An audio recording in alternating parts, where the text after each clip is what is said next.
यह कहानी बहुत पुरानी है। एक बार स्वामी विवेकानंद अमेरिका के दौरे पर थे।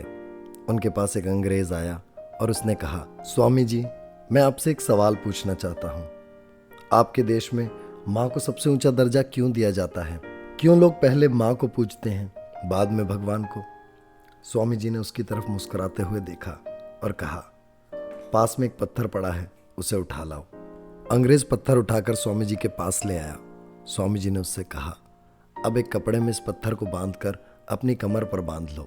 जब अंग्रेज ने अपनी कमर पर पत्थर बांध लिया, तब स्वामी जी ने उससे कहा, अब तुम जाओ और 2 घंटे बाद आना। मैं फिर तुम्हारे सारे सवालों का जवाब दूंगा, लेकिन एक बात का ध्यान रहे कि तुम अपनी कमर से इस कपड़े को खोलना मत। अंग्रेज वहां से चला गया। पत्थर के वजन के कारण उसे चलने में बहुत तकलीफ हो रही थी। जब तकलीफ बर्दाश्त से बाहर होने लगी तो वो 1 घंटे पहले ही स्वामी जी के पास पहुंच गया और उनसे कहने लगा, रहने दीजिए, आप मेरे किसी सवाल का जवाब न दें, पर क्या मैं इस कपड़े को अपनी कमर से खोल सकता हूं?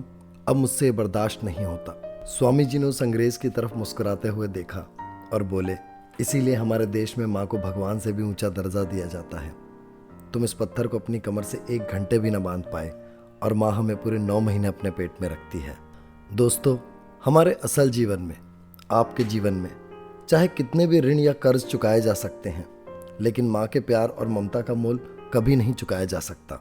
माँ से बड़ा इस दुनिया में कोई नहीं, क्योंकि वो अपना सब कुछ लुटा कर भी स्वयं के लिए कुछ नहीं चाहती, ना धन, ना दौलत, ना तारीफ, ना ही अपनी उपासना।